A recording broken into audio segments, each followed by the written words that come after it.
Popular front of India यानी PFI पर ban लगने के बाद अब विपक्षी नेताओं ने एक अलग ही सुर पकड़ लिया है। इनका सुर ऐसा है कि वो लगातार आरएसएस पर निशाना साध रहे हैं। विपक्षी नेताओं ने राष्ट्रीय स्वयंसेवक संघ पर यानी आरएसएस पर बैन लगाने की मांग शुरू कर दी है।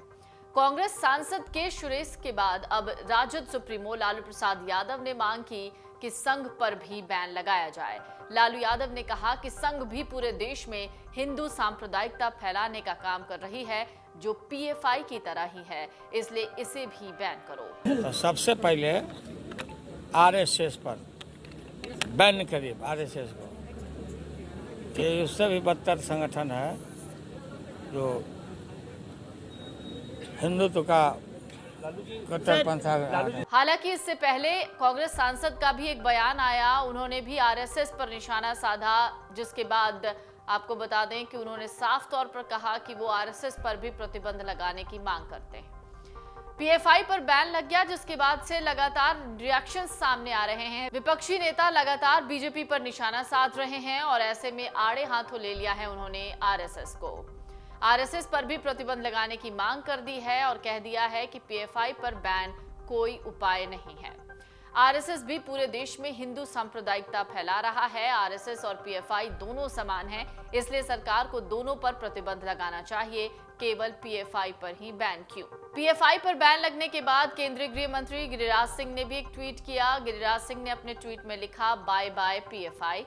वहीं असम के सीएम हिमंता बिस्वा शर्मा ने कहा कि मैं भारत सरकार की ओर से पीएफआई पर प्रतिबंध लगाने के फैसले का स्वागत करता हूं। सरकार यह सुनिश्चित करने के लिए दृढ़ है कि भारत के खिलाफ विभाजनकारी या विघटनकारी डिजाइन से सख्ती से निपटा जाए। 12 सितंबर को कांग्रेस ने अपने ट्विटर अकाउंट से एक तस्वीर शेयर की थी। वो तस्वीर शायद आपने देखी होगी। ये तस्वीर थी एक निकर की जो कि खाकी कलर की थी और ये तस्वीर वायरल हुई थी, जिसमें लिखा था, देश को नफरत से मुक्त कराने में 145 दिन बाकी हैं। हालांकि संघ ने भी इसका तुरंत विरोध किया और संगठन के सह कार्यवाहक मनमोहन वैद्य ने कहा कि इनके बाप दादा ने संघ का बहुत तिरस्कार किया, लेकिन संघ रुका नहीं। संघ के बारे में समझ लीजिए, यानी आरएसएस के बारे में समझ लीजिए। भारत में आजादी के बाद आरएसएस पर 3 बार बैन लग चुका है। पहली बार 1948 में गांधी जी की हत्या के बाद बैन लगा। यह प्रतिबंध करीब 2 सालों तक रहा। संघ पर दूसरा प्रतिबंध लगा 1975 में आंतरिक आपातकाल के वक्त। आपातकाल खत्म होने के बाद बैन हटा लिया गया। तीसरी बार आरएसएस पर 1992 में बाबरी विध्वंस के वक्त बैन लगा था। ये बैन करीब 6 महीने के लिए लगाया गया था। आरएसएस की स्थापना के बारे में समझ लीजिए। साल 1925 में केशव बलिराम हेडगेवार ने इसकी स्थापना की। संघ में सरसंघ चालक सबसे प्रमुख होता है। एक रिपोर्ट के मुताबिक 1 करोड़ से ज्यादा प्रशिक्षित सदस्य हैं। संघ परिवार में 80 से ज्यादा समविचारी या आनुषंगिक संगठन हैं। दुनिया के करीब 40 देशों में संघ एक्टिव है। मौजूदा समय की अगर बात कर लें तो संघ की 56,569 दैनिक शाखाएं लगती हैं, करीब 13,847 साप्ताहिक मंडलियां और 9,000 मासिक शाखाएं। संघ में सर कार्यवाहक पद के लिए चुनाव होता है। संचालन की पूरी जिम्मेदारी उन्हीं पर होती है। पीएफआई के बारे में समझिए। देश भर में पीएफआई से संबद्ध ठिकानों पर छापेमारी और करीब 100 से ज्यादा लोगों को उसकी कई गतिविधियों के लिए गिरफ्तार करने और कई दर्जन संपत्तियों को जब्त करने के कुछ दिन के बाद केंद्र सरकार ने यह कदम उठाया। केंद्रीय गृह मंत्रालय की ओर से देर रात जारी एक अधिसूचना के अनुसार पीएफआई के कुछ संस्थापक सदस्य student Islamic movement of India Simi के नेता हैं और पीएफआई के जमात उल मुजाहिदीन बांग्लादेश जेएमबी से भी संबंध है। जेएमबी और सिमी दोनों ही प्रतिबंधित संगठन हैं। आपको बता दें, पीएफआई के अलावा आतंकवाद रोधी कानून यूएपीए के तहत Rehab India Foundation RIF, Campus Front of India CF, All India Imam Council AIIC, National Confederation of Human Rights Organisation NCHRO, National Women's Front Junior Front, Empower India Foundation और Rehab Foundation Kerala को भी प्रतिबंधित किया गया है।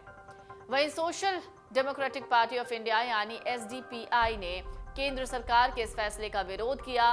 Party की ओर से एक बयान जारी करके कहा गया कि पीएफआई पर बैन लगाना भारतीय संविधान और लोकतंत्र पर हमला है। बयान में कहा गया कि देश में अघोषित आपातकाल लागू है।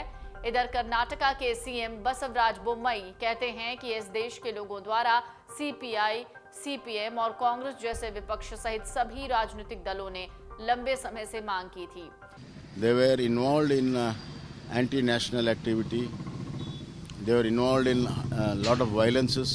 That's how they were doing all anti-national activities, and time had come to ban this organization. PFI देश विरोधी गतिविधियों हिंसा में शामिल था। देश के बाहर उनकी कमान थी। इस संगठन पर प्रतिबंध लगाने का समय आ गया था। भारत सरकार ने सही फैसला लिया। ये सभी राष्ट्र विरोधी समूहों के लिए संदेश है और वो लोगों से आग्रह करते हैं कि ऐसे संगठनों से न जुड़ें। लेकिन इसी बीच कांग्रेस लगातार आरएसएस पर बैन लगाने की मांग कर रही है। लेकिन अगर दस्तावेजों को देखें और इस वक्त से जुड़ी हुई तमाम खबरों पर देखें, चाहे वो हिजाब विवाद हो, चाहे वो सांप्रदायिक हिंसा हो या कोई और मामला क्यों ना, हर जगह पीएफआई का नाम आया है। डाउनलोड करें अमर उजाला ऐप और पाएं खबरें लगातार। अगर आप ये वीडियो YouTube पर देख रहे हैं तो हमारे चैनल को सब्सक्राइब करें और बेल आइकन को दबाना ना भूलें। अगर आप Facebook पर ये वीडियो देख रहे हैं तो हमारे पेज को लाइक करें।